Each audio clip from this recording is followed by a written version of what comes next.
Hello বন্ধুরা, সবাই কেমন আছো? আমি প্রীতি আর প্রীতির সিম্পল লাইফে তোমাদের সবাইকে স্বাগতম করছি। আশা করি সবাই ভালোই আছো। চলো ভিন্ডি বানাচ্ছি। লেডি ফিঙ্গার বলো, ভিন্ডি বলো, ঢ্যাঁড়স বলো, যে যেটাই বলো না কেন, নানানভাবে খেয়েছো। আমি কিভাবে বানাচ্ছি আর কিভাবে খাই তোমাদের সাথে শেয়ার করি। যদিও আমি নানান পদ্ধতিতে ভিন্ডিটা বানিয়ে থাকি, তবে আজকে যে পদ্ধতিটা আমি বানাচ্ছি সেটাই তোমাদের সাথে শেয়ার করছি। তাহলে একবার দেখে নাও, দেখলে কি আসে যায় বলো তো। একটু ভালো করে মনোযোগ দিয়ে দেখবে কিন্তু। আর একটা মিষ্টি কমেন্ট করতে আমাকে একদম ভুলবে না। তোমাদের মিষ্টি মিষ্টি কমেন্ট আমাকে বাঁচিয়ে রাখতে সাহায্য করে, বুঝেছো? অনেক অনেক ভালোবাসা দেয়। তো যাই হোক, দেখতেই পাচ্ছ ভিন্ডিটা খুব ভালোভাবে আমি ধুইয়ে কেটে নিয়েছি। যেরকমটা পিস করেছি প্রায় 2 ইঞ্চির মতো করে করে আমি কেটে নিয়েছি। বুঝতে পেরেছো? স্ক্রিনের মধ্যে দেখলে বোঝা যাচ্ছে। আর কি দিয়ে বানাবো সেটাও দেখিয়ে দিয়েছি। ছোট ছোট যে চিংড়ি মাছটা থাকে সেটা দিয়ে আমি আজকে ভিন্ডিটা বানাবো। আমি নানান পদ্ধতিতে বানিয়ে থাকি। নিরামিষ পদ্ধতিতে বানিয়ে থাকি, আলু সিদ্ধ করে সেটার মাধ্যমে বানিয়ে থাকি, মশলা ভাজা করে থাকি, অথবা তোমার এমনিতে দই দিয়েও বানিয়ে থাকি। আজকে কিন্তু চিংড়ি মাছটা আমি অ্যাড করেছি। আর দেখতে পাচ্ছ অল্পখানি সামান্য অল্প তেলের মধ্যে কিন্তু আমি ভিন্ডিটা ছেড়ে দিয়েছি, ভাজতে বসিয়ে দিয়েছি। আর অল্প পরিমাণে নুন আর হলুদ দিয়েছি যাতে টেস্টটা খুব ভালো আসে। আর সামান্য পরিমাণে লঙ্কা গুঁড়ো দিয়েছি। আর মিনিট 2 লাগে ভিন্ডিটা রান্না হতে, তেমন একটা সময় লাগে না যদি কাটাকুটি করা থাকে। আর দেখতেই পাচ্ছ এটা কিন্তু খুব তাড়াতাড়ি সেদ্ধও হয়ে যায়, এই জন্য ভিন্ডিটা রান্না করতে খুব ভালো লাগে বলো। আর এই তো আমি বসিয়ে দিলাম। আর কার কার ভিন্ডি খেতে ভালো লাগে, তোমরা কিভাবে কিভাবে খাও সেটাও বলবে। আমার কিন্তু সব রকমের রান্না করলে আমার ভীষণ ভালো লাগে, যেভাবে রান্না করি না কেন আমার ভীষণ ভালো লাগে। আর আমার বাসায় এইভাবে রান্না করলে না সবাই খেতে ভীষণ পছন্দ করে। আর এই তো ভিন্ডিটা এখন ভাজা হয়ে গেছে, অল্পখানি সময় লেগেছে, মিনিট 2 মধ্যে খুব সুন্দর একটা কালারও চলে এসছে। এই পর্যায়ে আমি নামিয়ে নিলাম। আর সেই একই ফ্রাই প্যানের মধ্যে আমি অল্প পরিমাণে তেল দিয়ে চিংড়ি মাছটাও ছেড়ে দেবো। আর চিংড়ি মাছ অতটা বেশি সেদ্ধ হতে সময় লাগে না বা রান্না করতেও সময় লাগে না। একদম ভিন্ডি আর চিংড়ি মাছের মধ্যে দারুণ একটা মিল আছে, এরা অল্পতেই খুশি হয়ে যায়। তো দেখতেই পাচ্ছ দিয়ে দিলাম। আর এখানেও সামান্য পরিমাণে নুন হলুদ দিয়ে তোমরা ভাজা করে নেবে, তাতেই হয়ে যাবে। আমি একই ফ্রাই প্যানের মধ্যে অনেক সময় রান্না করে থাকি। কেন বলো তো?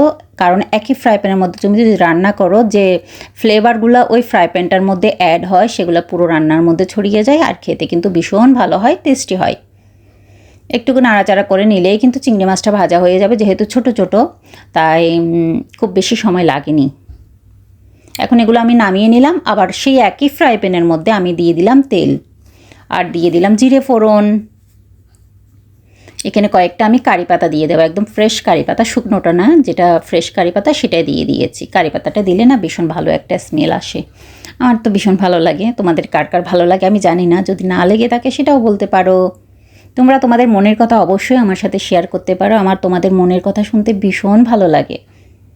আর এখানে দিয়ে দেবো এখন পেঁয়াজ কুচি, ছোটো ছোটো করে পেঁয়াজ কুচিগুলো, পেঁয়াজটা কেটে নিয়েছিলাম সেটা এখানে বেশ অনেকটা দিয়েছি।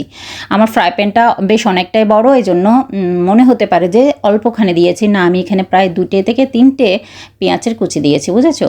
পেঁয়াজটা একটু নরম হয়ে আসা পর্যন্ত আমি একটু রান্না করে নেব, নেড়ে চেড়ে নেব। আর হ্যাঁ, ফ্রাই প্যানের এরকম অবস্থা থেকে তোমরা কেউ প্লিজ মাইন্ড করো না, এটা আমি একই প্রায় ফ্রাই প্যানের মধ্যে রান্না করছি তাই এরকমই লাগছে। আর এখন কয়েকটা লঙ্কা চিড়ে দিয়ে দিয়েছি আর টমেটো দিয়ে দিয়েছি। সব কিছুকে একটু নেড়ে চেড়ে নেব।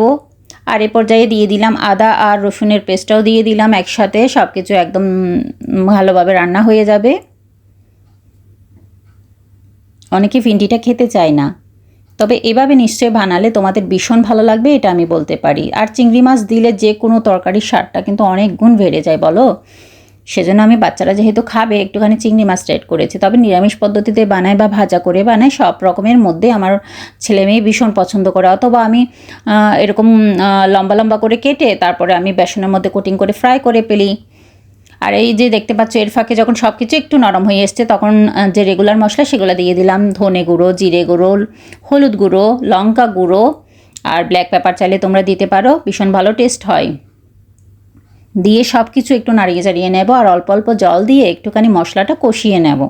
মশলা যদি কষানো হয় সুন্দরভাবে তাহলে রান্নার স্বাদ কিন্তু অনেক গুণ বেড়ে যায়। দেখতেই পাচ্ছ অলরেডি জল অ্যাড করে দিয়েছি। চলো তোমাদের সাথে দুলান কবিতা হয়ে যাক। কেহ কারো মন বুঝে না, কাছে এসে সরে যায়, সোহাগের হাসিটি কেন চোখের জলে মরে যায়। বাতাস যখন কেঁদে গেল, প্রাণ খুলে ফুল ফুটিল না, সাজের বেলা একাকিনী কেন, ফুল ঝরে রয়ে যায়। মুখের পানে চেয়ে দেখে আঁকিতে মিলাও আঁখি, মধুর প্রাণের কথা প্রাণেতে রেখো না গো ঢাকি। এই রজনী রহিবে না আর কথা হইবে না, প্রভাতে রহিবে শুধু হৃদয়ের হায় হায়। হৃদয়ের হায় হায় যেন না থাকে, সেজন্য সবাই সবার সাথে মন খুলে কথা বলে নাও, এটাই আমি বোঝাতে চেয়েছি। আচ্ছা যাই হোক, এর ফাঁকে কিন্তু মশলাটা খুব ভালোভাবে কষানো হয়ে গেছে। আমি দিয়ে দিয়েছি প্রায় হাফ কাপের মতো টক দই দিয়েছি এখানে, আর পরিমাণ মতো নুনটাও দিয়ে দিয়েছি। তোমরা তোমাদের স্বাদ মতো নুনটা অ্যাড করে দেবে, আর টক দই কিন্তু বাড়িয়ে কমিয়ে দিতে পারো, কোনো সমস্যা নেই। দেখতেই পাচ্ছ কালারটা অলরেডি চেঞ্জ হয়ে গেছে, তার মানে আমার মশলাটা কষানো হয়ে গেছে, টক দইটা খুব ভালোভাবে মিক্স হয়ে গেছে। অবশ্যই টক দইটা আগে থেকে ফাটিয়ে রাখবে, তাহলে তরকারির মধ্যে দিলে আর এরকম সাদা সাদা বলের মতো থাকবে না, দেখতে বাজে লাগে ওটা, ওই জন্য আগে থেকে ফেটিয়ে রাখবে একটুখানি। দেখতেই পাচ্ছ এখন কিন্তু আমি চিংড়ি মাছটা অ্যাড করে দেবো, আর হচ্ছে ভিন্ডিটাও অ্যাড করে দেবো, কারণ আমার মশলা কষানো একদম ডান। দেওয়ার সাথে সাথে বড়জোর 2 থেকে 3 মিনিট লাগে, এর চেয়ে একদম বেশি সময় লাগে না। একবার অবশ্যই ট্রাই করার অনুরোধ রইল। আর যদি তোমরা কেউ এভাবে করে বানিয়ে খেয়েই থাকো, তাহলে একবার অবশ্যই আমাকে কমেন্ট করে জানাবে কিন্তু। হ্যাঁ, তোমাদের সুন্দর সুন্দর মিষ্টি মিষ্টি কমেন্ট আমার ভীষণ ভালো লাগে। যারা নতুন, চ্যানেলটা অবশ্যই সাবস্ক্রাইব করে তারপর আমার ভিডিওটা দেখো প্লিজ, সবাইকে অনুরোধ রইল। আর যারা পুরনো বন্ধু, যেরকমভাবে আমাকে ভালোবাসা দিয়ে এসছো, ঠিক সেভাবে তোমাদের কাছ থেকে ভালোবাসাটা আমি আশা করি। তোমরা এভাবে আমার পাশে থাকো, তোমরা যদি পাশে না থাকো আমি কখনোই এগিয়ে যেতে পারবো না। আর অবশ্যই আমিও তোমাদের পাশে আছি। এখন পুরো মশলাটা ভেন্ডির গায়ে লাগিয়ে দেব, যেভাবে আমরা সাবুন মাখিয়ে নিই ঠিক সেভাবেই আমরা ভেন্ডির গায়ে মশলাটা লাগিয়ে নেব, যাতে টেস্টটা ভালো হয়।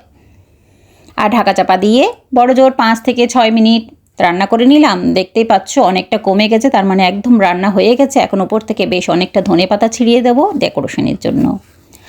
আর তোমরা চাইলে ঘিও দিতে পারো, তাও ভীষণ ভালো হয়। আমি দিইনি কিন্তু, কারণ এমনিতেই রান্নাটা এত বেশি ফ্লেভারফুল হয়েছিল, এত বেশি টেস্টি হয়েছিল, আর দেওয়ার প্রয়োজন পড়েনি। জাস্ট ধনেপাতাটা দিয়ে আমি নামিয়ে নেব। আর আমার ভিডিওগুলো তোমাদের কার কার ভালো লাগে অবশ্যই জানাবে।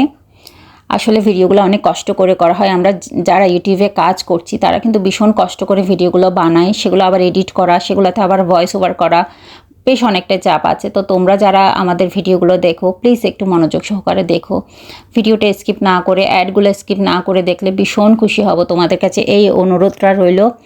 আবার আমি নতুন কোনো রেসিপি নিয়ে বা নতুন কোনো ব্লগ নিয়ে তোমাদের সামনে খুব তাড়াতাড়ি উপস্থিত হব। ততক্ষণ পর্যন্ত তোমরা সবাই নিজেদের খেয়াল রাখবে, ভালোবাসবে, আমাকে অবশ্যই ভালোবাসবে।